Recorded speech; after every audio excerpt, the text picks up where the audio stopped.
ప్రియమైన దేవుని పిల్లారా, నా ఆత్మీయులారా, అందరికీ ప్రైజ్తుల్లా. మన విశ్వాసాన్ని బలపరిచే ఒక ప్రశ్న. పుట్టబోతున్న మన పసిబాలుడు కేవలం దైవకుమారుడు మాత్రమేనా, లేక దేవుడు కూడానా? ఇది మనకి తెలిస్తే మనం ఇంకా గొప్పగా, ఇంకా అమితమైన విశ్వాసంతో దేవుడి గురించి ప్రకటించవచ్చు అనే ఒక మంచి ఉద్దేశంతో పరిశుద్ధాత్మ దేవుడు ఈరోజు ప్రేరేపించున్నాడు.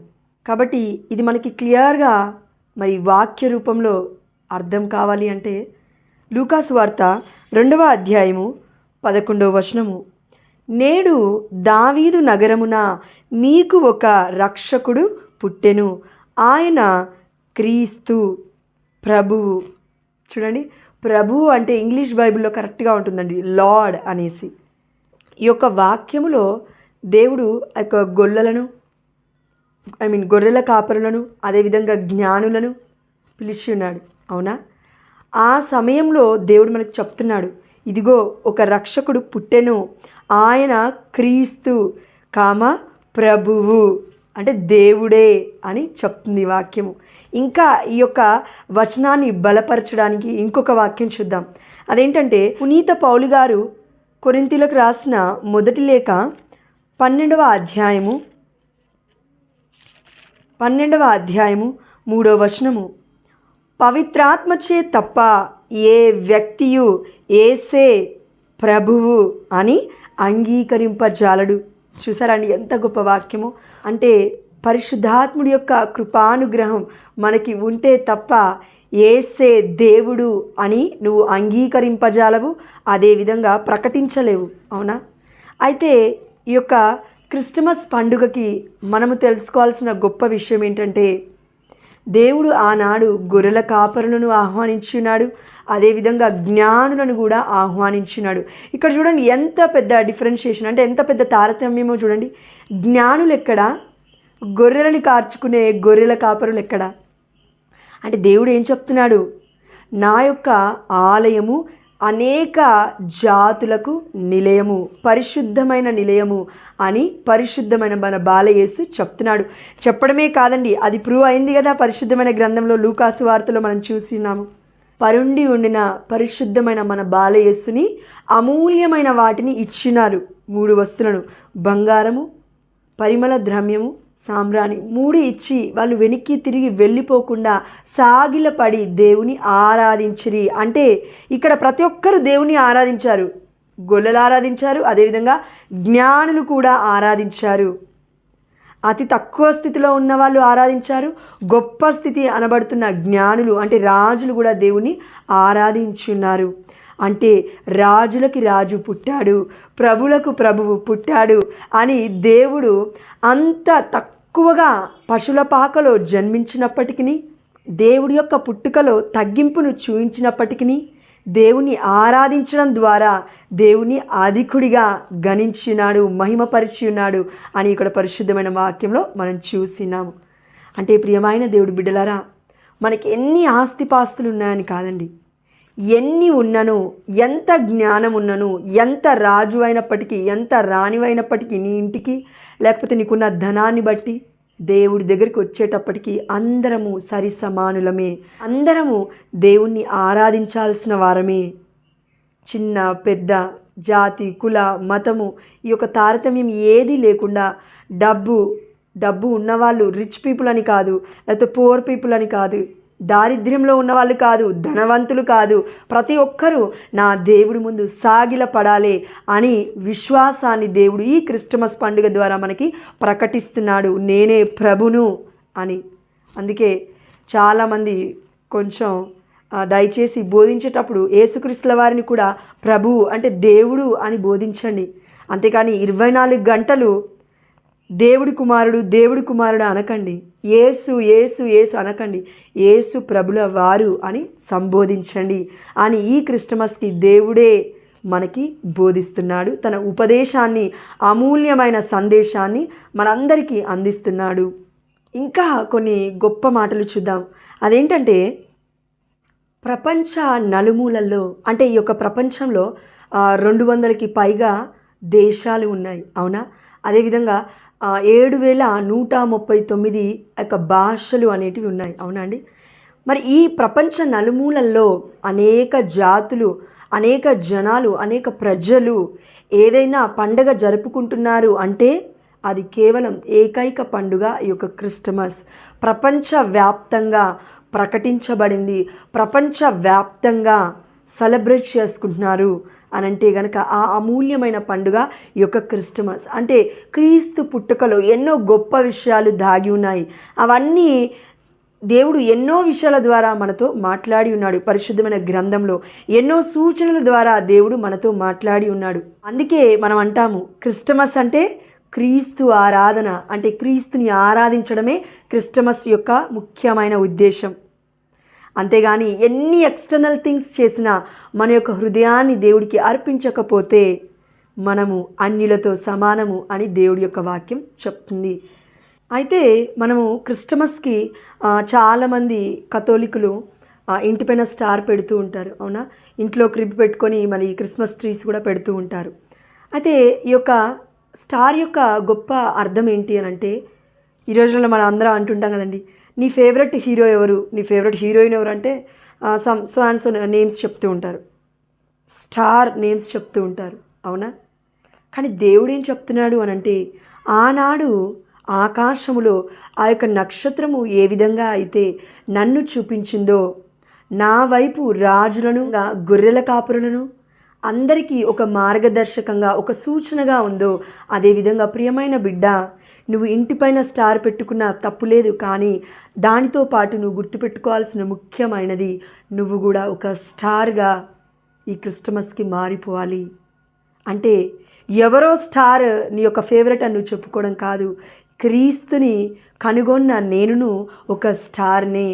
ఆ స్టార్గా దేవుడు నన్ను మార్చాలి అని ఆశపడుతున్నాడు. అలాంటి స్టార్ నేను ఎలా అవ్వగలను అనంటే, ఆధ్యాత్మికంగా నువ్వు బలపడితే, పరిశుద్ధాత్ముడి యొక్క వెలుగు నీలో నిండితే, ఆ యొక్క తేజస్సు, ఆ స్టార్కి ఉన్న ప్రకాశవంతమైన వెలుగు నీలో కూడా ఉదయిస్తుంది, నీ కుటుంబముకు కూడా ఒక దీవెనగా మారుతుంది అని ఆ యొక్క స్టార్ ద్వారా దేవుడు మనకి చెప్తున్నాడు.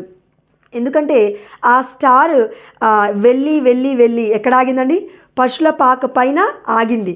అవునా, అదేవిధంగా నీవును నేనును మనం అందరము కూడా అన్యులకి కూడా అదేవిధంగా ఎంతోమందికి క్రీస్తు ప్రభు తెలిసినా కూడా వారి యొక్క అవిశ్వాసంలో వెనక్కి వెళ్ళిపోతూ సాతాను శోధనలో పడుతున్న వారికి ఒక మార్గదర్శకంగా ఉంటూ దేవుడి దగ్గరికి వారిని తీసుకురాగలగాలి, దేవుడి చెంతకు వారిని నడిపించగలగాలి అనే ఒక ముఖ్య ఉద్దేశమే ఈ యొక్క స్టార్.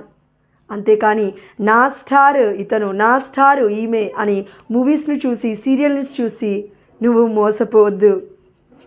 దేవుడు నిన్ను రక్షించడానికి పుట్టాడు అనంటే నువ్వు ఒక స్టార్గా మారాలని దేవుడు కోరుకుంటున్నాడు. అందుకే అన్నాడు కదా, నేను ఈ యొక్క లోకానికి వెలుగై ఉన్నాను, అదేవిధంగా మీరును ఈ లోకానికి వెలుగై ఉండండి. నేను రక్షకుడిగా ఈ లోకంలో పుట్టి ఉన్నాను, అదేవిధంగా మీరును రక్షకుల వలె ఈ లోకానికి ఉండండి. నీ ఇంటికి, నీ కుటుంబానికి, నీ జీవితానికి, అదేవిధంగా ఎంతోమంది బిడ్డలకి నీవు ఒక వెలుగుగా, ఒక రక్షకుడిగా, రక్షకురాలిగా మారాలి, క్రీస్తుని ప్రకటిస్తూ అనే ఒక ఈ క్రిస్టమస్ యొక్క ఉద్దేశం అని దేవుడు మనకి చెప్తూ ఉన్నాడు. మనం హిస్టరీలో చూసినట్లయితే, అంటే మన చారిత్రక విషయాలు చూసినట్లయితే, ఒక చిన్న బాబుకి, అంటే పేదవాడికి ఒక గ్రామంలో ఒక క్రిస్టమస్ సెలబ్రేషన్కి ఆ యొక్క దేవాలయంలో కట్టిన ఆ యొక్క చిన్న పశుల పాక దగ్గరికి అందరు తీసుకొచ్చి బహుమానాలని ఇస్తున్నారు. కానీ ఆ సమయంలో అక్కడున్న చిన్న బాలుడు నిరుపేదవాడు, ఏదీ లేదు తన దగ్గర ఇవ్వడానికి. అయితే వారి ఇంటి దగ్గర ఉన్న ఒక ఎండిపోయిన మొక్కని తీసుకువచ్చి ఆ పశుల పాక దగ్గర పెట్టి బాలయేసుకి అర్పించి అంటున్నాడు, బాలయేసువా, నా దగ్గర ఏమీ లేదయ్యా, ఇది తప్ప నేను ఇవ్వడానికి అని అర్పించినాడు. ఏదైతే ఆ పసిబాలుడు తీసుకొచ్చి నిండు హృదయంతో దేవుడికి అర్పించినాడో యేసుప్రభుల వారికి, ఆ మొక్క ఎదిగింది. అంటే బంగారు మొక్కగా మారిపోయింది, పెద్ద వృక్షంగా మారిపోయింది. ఆ ఎండిపోయిన మొక్క అంటే చిగురించింది. అదేవిధంగా దేవుడు ఈ యొక్క క్రిస్టమస్ ట్రీ ద్వారా మనకేం చెప్తున్నాడు అనంటే, క్రిస్మస్ ట్రీ దేన్ని డినోట్ చేస్తుంది అంటే దేవుడి యొక్క ఆశీర్వాదానికి, దేవుడు మనకిస్తున్న ఫలవంతమైన జీవితానికి సాదృశ్యంగా ఉంది. ఈ మాట మనం ఎలా చెప్పొచ్చు అనంటే, తనకున్నది ఒకటే ఎండిపోయిన మొక్క, దారిద్ర్యంలో ఉన్నాడు కదా, అంటే తన హృదయాన్ని ముందుగా అర్పించినాడు మొక్క కంటే ముందుగానే. కాబట్టి దీనంగా ఒప్పుకున్నాడు, అయ్యా నా దగ్గర ఇది తప్ప ఏం లేదు అని.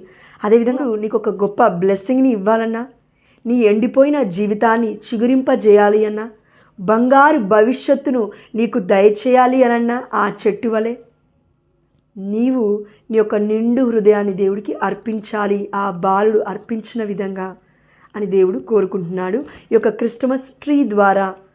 అందుకే మనము క్రిస్మస్ ట్రీని మన ఇంటిలో పెట్టుకుంటామండి. ప్రతిదానికి ఒక అర్థం ఉంది, ఒక సాదృశ్యాన్ని చూపిస్తుంది, ప్రతి ఒక్కదానికి ఒక సూచిక అనేది ఉంది. ఇంకా గొప్ప విషయం ఏంటంటే, మనం ఆది కాండంలో చూస్తున్నాము, ఆ వృక్షానికి ఉన్న ఫలాలను మరి ఆదాము ఏవ తినడం వల్ల పాపంలో పడిపోయి ఉన్నారు కదా. దేవుడిని తన మాటల ద్వారా మాత్రమే కాక క్రీస్తుని తన క్రియల ద్వారా, తన ప్రవర్తన ద్వారా ఎదుటి వారికి పరిచయం చేస్తూ క్రీస్తు ప్రేమను ఎంతోమందితో పంచుకుంటూ నిస్వార్థమైన ప్రేమను నువ్వు చూయిస్తే, నువ్వు పసిబిడ్డ వలె జీవిస్తే పరలోక రాజ్యానికి వారసత్వాన్ని కలిగి ఉంటావు, వారసుని అవుతావు అని పరిశుద్ధమైన గ్రంథం చెప్తుంది. దర్శన గ్రంథంలో అందుకే దేవుడు అన్నాడు, నా యొక్క రాజ్యానికి అంటే నా పరలోక రాజ్యానికి వచ్చిన వాళ్ళు, అర్హులు అయిన వాళ్ళు నేను ఇచ్చే జీవ వృక్షపు ఫలాలను ఆరగిస్తారు అని. అవునా? అంటే ఇక్కడ ఈ వృక్షంలో మనం చూడాల్సింది ఏంటి అనంటే, దేవుడు ఇస్తున్న జీవ ఫలాలను, అంటే ఆత్మ ఫలాలను, ఆత్మ వరాలను, అవన్నీ మనం పొందుకోవాలి అనంటే నీ దగ్గర నిండు హృదయం ఉండాలి. ఆ నిండు హృదయంలోకే దేవుడు వస్తాడు, పరిశుద్ధాత్మ దేవుడు నివసిస్తాడు. పరిశుద్ధాత్మ దేవుడు ఎక్కడైతే నివసిస్తాడో అక్కడ పరిశుద్ధాత్ముడి యొక్క ఫలాలు, వరాలు కూడా ఫలిస్తాయి. మనము మన యొక్క ఈ భౌతికమైన జీవితానికి కూడా ఎగ్జాంపుల్గా చూసుకున్నట్లయితే, మరి క్రిస్మస్ ట్రీ ఎలా ఉంటుందండి? పచ్చగా ఉంటుంది. అవునా? పండ్లతో అన్ని పెట్టేసి, ఒక గిఫ్ట్స్ పెట్టేసి, ఎన్నో బహుమానాలు పెట్టేసి మనము అలంకరిస్తూ ఉంటాము కదా. ఆ యొక్క పచ్చదనాన్ని దేన్ని చూపిస్తుంది అంటే సమృద్ధిని. దేవుడు అన్నాడు కదా కీర్తన గ్రంథంలో 1వ అధ్యాయంలో, ఇదిగో ఏటి ఒడ్డున నాటిన చెట్టు సకాలమున పండ్లనిస్తుంది, పచ్చగా ఉంటుంది. అదేవిధంగా మనమును పచ్చగా ఉండాలి అంటే దేవుడికి దగ్గరగా నివసించాలి, దేవుడి యొక్క రాజ్యానికి వారసులాగా మనమును అవ్వాలి అనంటే అలాంటి మంచి హృదయము మన దగ్గర ఉండాలి. దేవుడు అన్నాడు కదండి సువార్తలలో కూడా, అందుకే ఇదిగో ఈ పసిబాలుడు వరే మీరు మారితే తప్ప, మీ హృదయము నూతనీకరించబడితే తప్ప, మారు మనస్సు పొందితే తప్ప, హృదయ పరివర్తనం చెందితే తప్ప నా లోకానికి మీరు వారసులు కాలేరు అని. అందుకే పసిబాలుడికి అంటే చిన్న చిన్న పిల్లలకే దేవుడు దర్శనాలు ఇస్తుంటాడు, చిన్న చిన్న పిల్లలనే దేవుడు దర్శిస్తూ ఉంటాడు. చిన్న పిల్ల హృదయం ఎవరికైతే ఉంటుందో వారిని దేవుడు దీవిస్తూ ఉంటాడు. అలాంటి గొప్ప హృదయము మనకి ఈ క్రిస్మస్ రోజున ఉండాలి అని దేవుడు ఆశపడుతున్నాడు. మరి మనము ఆశపడితే మన యొక్క ఆశను దేవుడు సంతృప్తిపరుస్తాడు. అదేవిధంగా దేవుడికి ఇవ్వాల్సిన బహుమానము ఈ క్రిస్మస్కి నువ్వు ఏంటి, తన పుట్టుకకి అంటే నీ హృదయాన్నే దేవుడికి బహుమానంగా ఇవ్వు అని దేవుడు అడుగుతున్నాడు. మనము కూడా పసి బాలుడు వలె మారిపోయి దేవుడికి దగ్గరగా బ్రతకాలి అంటే, దేవుడు ఆశపడుతున్నట్లుగా ఒక అమూల్యమైన బహుమానము నీవు ఇచ్చేది ఏంటి అనంటే దేవుడికి నీ జీవితమే, నీ హృదయమే. మరి అలాంటి అమూల్యమైన బహుమానాన్ని నువ్వు దేవుడికి ఇవ్వాలి అంటే ముందుగా నువ్వు దేవుడికి మధ్య ఉన్న అడ్డుగోడను తొలగించుకోవాలి. ఆ అడ్డుగోడ ఏంటి అనంటే సామెతల గ్రంథము 28వ అధ్యాయము 13వ వచనము, తన పాపములను కప్పిపెట్టుకొనివాడు బాగుపడడు, ఆ పాపములను ఒప్పుకొని వారిని పరిత్యజించువాడు దేవుని దయను పొందును. పాపములను మూటగట్టుకోకు. ధనాన్ని మూటగట్టుకుంటేనే దేవుడు ఏమన్నాడండి పరిశుద్ధమైన గ్రంథంలో, ఇదిగో ఇది విగ్రహారాధనతో సమానము, ఇది వ్యభిచారంతో సమానం అన్నాడు దేవుడు. మరి అలాంటిది ధనము కంటే ఘోరమైనది పాపము. మరి ఆ పాపాన్ని మూటగట్టుకుంటే మనము బాగుపడమనే దేవుడు చెప్తున్నాడు. సారీ టు సే, కానీ దేవుడు పరిశుద్ధమైన గ్రంథము మనల్ని హెచ్చరిస్తుంది, గద్దిస్తుంది, కరెక్ట్ చేయడానికి ప్రయత్నిస్తుంది. కాబట్టి మనలో పాపం ఉంటే మనం బాగుపడము. ఎన్ని క్రిస్టమస్లు వచ్చినా వస్తూ ఉంటాయి, వెళ్ళిపోతుంటాయి. కానీ మనం బాగుపడాలి అంటే మనకిని భగవంతుడికి అడ్డుగోడగా ఉన్న పాపాన్ని అనే దాన్ని మనం తొలగించుకోగలగాలి. తొలగించుకోవాలంటే నువ్వు చేయాల్సిన పని ఏంటి అని అంటే, ఆ పాపములను ఒప్పుకొని వారిని పరిత్యజించువాడు దేవుడి యొక్క దయను పొందుతాడు. నువ్వు పాపాలని ఒప్పుకోవాలి అంటే పాప సంకీర్తనం తీయాలి. కన్ఫెషన్కి వెళ్ళి కన్ఫెషన్ తీయి. నీకు దగ్గరగా చర్చెస్ ఉన్నాయి అంటే యేసుక్రీస్తుల వారే స్వయంగా పేతురు అనే రాతిపై కట్టబడిన సంఘము ఈ యొక్క కథోలిక శ్రీసభ. అక్కడికి వెళ్ళి పాప సంకీర్తనం తీయి. దేవుడు తప్పకుండా నీ యొక్క పాపాలను క్షమిస్తాడు. మీరు అంటూ ఉండొచ్చు, అదేంటండి పాప సంకీర్తనం తీయమని ఎక్కడుందండి? మరి చర్చెస్కి వెళ్తే యాజకులు ఉంటారు కదండి, వారు దేవుళ్ళు కాదు కదండి, ఎలా అండి మేము తీసేది అనే ఒక ఆలోచన మనలో చాలామందికి ఉండొచ్చు. కానీ మరి పరిశుద్ధమైన గ్రంథంలో మనం కొత్త నిబంధనలు చూస్తే దేవుడు యాజకుడు, అవునా? యేసుక్రీస్తుల వారు యాజకుడు, మన ప్రధాన యాజకుడు అని పాట కూడా మనం పాడుతూ ఉంటాము. ఆ యాజకత్వాన్ని, ఆ అధికారాన్ని, దేవుడి అభిషేకాన్ని దేవుడు మొట్టమొదటిగా ఎవరికి ఇచ్చారు అంటే పేతురు గారికి ఇచ్చారు. ఒక పోపుగా నిలబెట్టి ఉన్నాడు. దాని తర్వాత వారసత్వంగా వస్తున్న ఈ యొక్క యాజకత్వం ఏదైతే ఉందో అది అమూల్యమైనది. దేవుడి యొక్క ప్రణాళిక ప్రకారమే కొనసాగుతూ వచ్చింది ఇప్పటి వరకు కూడా. సో అలాంటి యాజకుల దగ్గరికి వెళ్ళి దేవుడి చేత స్వయంగా అభిషేకింపబడిన ఆ యొక్క ఫాదర్స్ దగ్గరికి వెళ్ళి నువ్వు పాప సంకీర్తనం తీయాలి అని పరిశుద్ధమైన గ్రంథం చెప్తుంది. ఎక్కడ చెప్పింది అని అంటే గనక చూద్దాము ఆ యొక్క పరిశుద్ధమైన వాక్యం కూడా. యోహాను సువార్త 20వ అధ్యాయము 21వ వచనం ఒకసారి చూడండి. యేసు మరలా వారితో అంటే ఇక్కడ అపోస్తులతో శిష్యులతో, మీకు శాంతి కలుగునుగాక, నా తండ్రి నన్ను పంపినట్లు నేను మిమ్ము పంపుచున్నాను అని పలికెను. 22వ వచనం. అట్లు పలికి ఆయన వారి మీద శ్వాస ఊది పవిత్రాత్మను పొందుడు.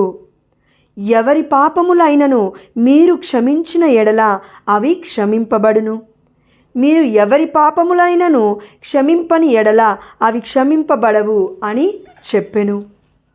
ఎవరికి చెప్తున్నాడు దేవుడి మాటలు? అపోస్తులకి, తన శిష్యులకి.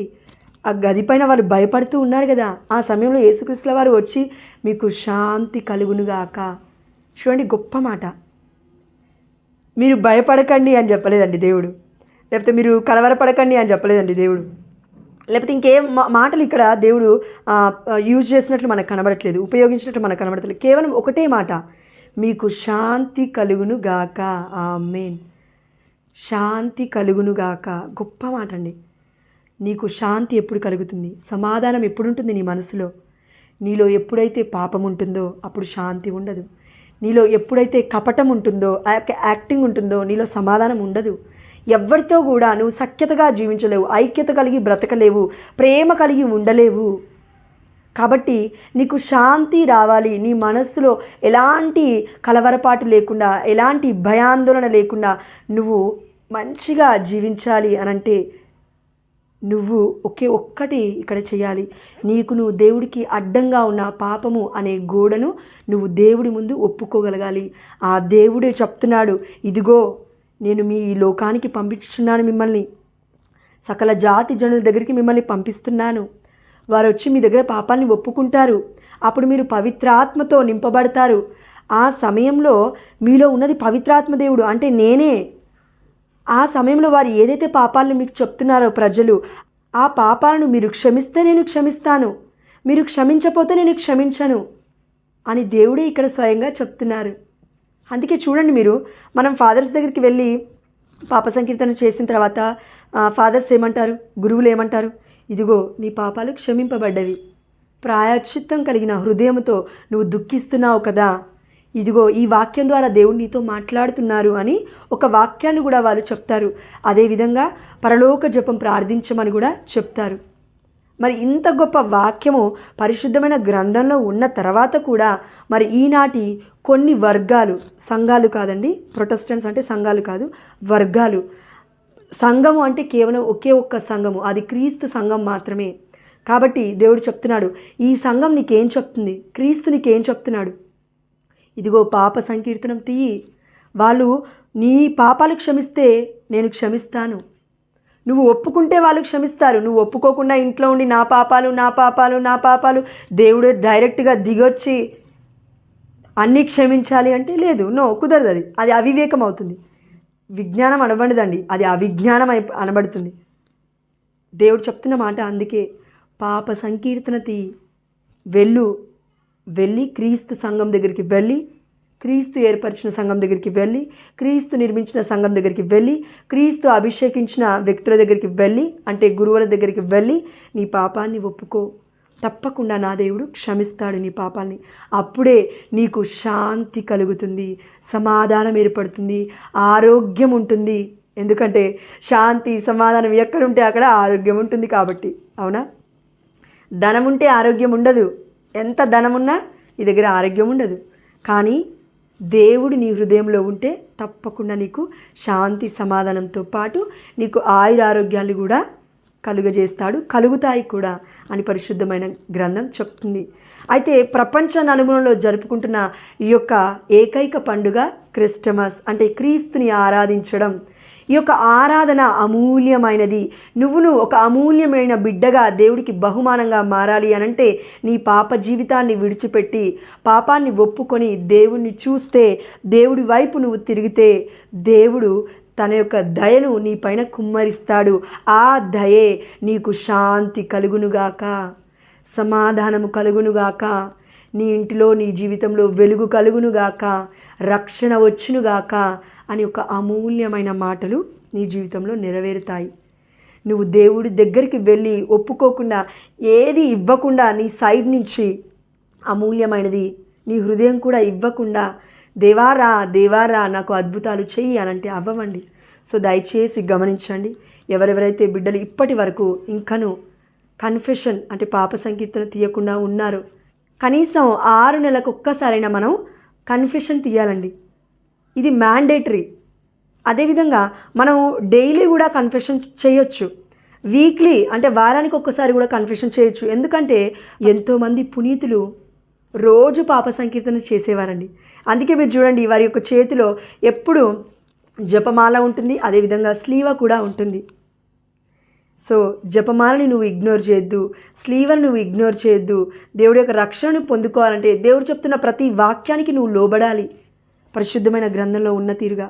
అంతేకాని నీ ఇష్టపూర్వకంగా వాక్యాన్ని అర్థం చేసుకొని, దేవుడు ఎక్కడ చెప్పలేదండి యాజకుల దగ్గరికి వెళ్ళి పాప సంకీర్తన తీయమని అంటే అది అవివేకం అవుతుంది, బుద్ధిహీనత అవుతుంది. బుద్ధి లేని వ్యక్తుల వల్ల మనం బ్రతకొద్దండి. దేవుడు బుద్ధికల కన్యకులను ఎలా అయితే తీసుకువెళ్ళి ఉన్నాడో, ఆహ్వానించి ఉన్నాడో, మనమును అదేవిధంగా జీవించాలి, బ్రతకాలి అని దేవుడు కోరుకుంటున్నాడు ఈ క్రిస్టమస్కి. అందుకే ప్రియమైన దేవుడి పిల్లలారా, మనము ఏది చేసినా పాపము అనే అడ్డుగోడను మనం తొలగిస్తేనే దేవుడి యొక్క దయను మనం పొందుతాము అని పరిశుద్ధమైన గ్రంథం చెప్తుంది. ఇన్ని పరిశుద్ధమైన వాక్యాలు విన్న తర్వాత కూడా మనము రియలైజ్ అవ్వలేకపోతే, మన పాపాన్ని ఒప్పుకోలేకపోతే దేవుడు బాధపడతాడు. మనం పాపాలని ఒప్పుకొని ఎప్పుడైతే దేవుడి వైపు చూస్తామో నీకు శాంతి కలుగునుగాక అని దేవుడు చెప్తాడు. ఆ యొక్క హృదయం అనేది చాలా నెమ్మదిగా ఉంటుందండి పాప సంకీర్తనం చేసిన తర్వాత, అంటే పాపాలను ఒప్పుకున్న తర్వాత. కాబట్టి ఈ లోకంలో ఎన్ని ప్లేస్లు నువ్వు తిరిగినా, ఈ ప్రపంచంలో ఉన్న 200 దేశాలకి నువ్వు తిరిగినా, నీ యొక్క ఆస్తిపాస్తులతో, అంతస్తులతో, ఆ యొక్క ధనముతో, లేకపోతే ఈ ప్రపంచంలో ఉన్న 7,139 లాంగ్వేజెస్ ఒకవేళ నువ్వు మాట్లాడగలిగినా కూడా దేవుడితో నువ్వు మాట్లాడకపోతే నీ జీవితం వ్యర్థమే. అందుకే ఒక గొప్ప పాట ఉంది కదండి, అంటే ఒక నానుడి కూడా ఉంది కదండి, సంతోషమెక్కడా ఉందని, సమాధానమెక్కడా దొరికేనని, జగమంతా తిరిగాను, సర్వజనులనడిగాను, జగమంతా వెతికాను, సర్వజనులనడిగాను, చివరికది నీలోనే కనుగొన్నాను ప్రభు, చివరికది నీలోనే కనుగొన్నాను. ఎంత మంచి దేవుడవయ్యా యేసయ్యా, చింతలన్నీ తీరునయ్యా నిన్ను చేరినా. ఆమేన్. ఆనాడు జ్ఞానులు, గొర్రెల కాపరులు, దూతలు వచ్చి మరియ తల్లి ఒడిలో ఉన్న యేసు ప్రభుల వారిని, పసిబాలుడిని ఏ విధంగా అయితే సాగిలపడి ఆరాధించున్నారో, అదేవిధంగా మనమును మరియ తల్లిని గౌరవిస్తూ యేసుక్రీస్తుల వారిని సాగిలపడి ఆరాధించగలిగితే అదే అసలైన క్రిస్టమస్ యొక్క పరమార్థము, అర్థము. ఇదే క్రీస్తు ఆరాధన, ఇదే క్రీస్తుని ఆరాధించడం. అందుకే దేవుడు అన్నాడు, నేనే మార్గమును, నేనే సత్యమును, నేనే జీవమును. నువ్వు ఒక స్టార్గా, వెలుగుగా ఉండి ఉదయిస్తూ ప్రకాశిస్తూ దేవుడికి సాక్షిగా బ్రతుకుతూ అనేక ప్రజలను దేవుడి యొక్క మార్గంలో నడిపించాలి. సత్య బోధనల వైపు సందేశాన్ని ప్రకటిస్తూ నువ్వు నడిపించగాలి. కపట ప్రవక్తల వలె కాదు. నమ్మకండి, చాలామంది బైబిల్లో ఉన్నది వాళ్ళకి ఇష్టం వచ్చినట్లుగా చెప్తున్నారు. కాబట్టి కపట ప్రవక్తల వలె కాకుండా నిజమైన సత్య బోధకుల వలె కృపా సత్యములను వివరిస్తూ సత్యమైన మార్గంలో దేవుడి చెంతకు నడిపించగలగాలి. అదేవిధంగా దేవుడు మనకిస్తానన్న జీవజల నదులను, జీవపు వృక్షాన్ని, జీవ ఫలాలని మనము పొందుకోవడానికి ప్రయాసపడుతూ ఇతరులను కూడా పొందుకోవడానికి సహాయం చేస్తూ ఉండాలి. ఈ వాక్యే మనకి జీవితము. కాబట్టి ప్రియమైన దేవుడి పిల్లలారా, ఈ యొక్క వాక్యాన్ని మీ దగ్గరే పెట్టుకోకుండా దయచేసి నీ యొక్క కుటుంబ సభ్యులతో, నీ యొక్క ఫ్రెండ్స్తో పంచుకోండి. ఈ యొక్క నిజాన్ని వాళ్ళు కూడా తెలుసుకుంటారు. మనం ఈ యొక్క క్రిస్మస్కి మనము పెడుతున్న స్టార్కి, మన ఇంటిలో పెడుతున్న క్రిబ్కి, అదేవిధంగా మన ఇంటిలో పెడుతున్న యొక్క క్రిస్మస్ ట్రీకి కూడా ఎంతో అమూల్యమైన అర్థం ఉంది. ఇవన్నీ పెట్టిన తర్వాత కూడా మనం డెకరేట్ చేస్తూ లైటింగ్స్ పెడుతూ ఉంటాము. లైటింగ్స్ దేనికి గుర్తండి? వెలుగు గుర్తు, అవునా? అదేవిధంగా మనము కూడా ఎంతోమందికి అలా వెలుగుగా మారిపోవాలని దేవుడు ఆశపడుతున్నాడు. కాబట్టి దేవుడి యొక్క తేజస్సు, దేవుడి యొక్క వెలుగు నీపైన, నీ కుటుంబం పైన, లేకపోతే నీ యొక్క జీవితం పైన ఉదయించాలి అంటే నువ్వు చేయాల్సిన గొప్ప పని, పాపం ఒప్పుకో, దేవుడి యొక్క దయానుగ్రహాన్ని పొందుకో. ఈ చిన్ని వాక్యము దేవుడు దీవించునుగాక. ఆమేన్.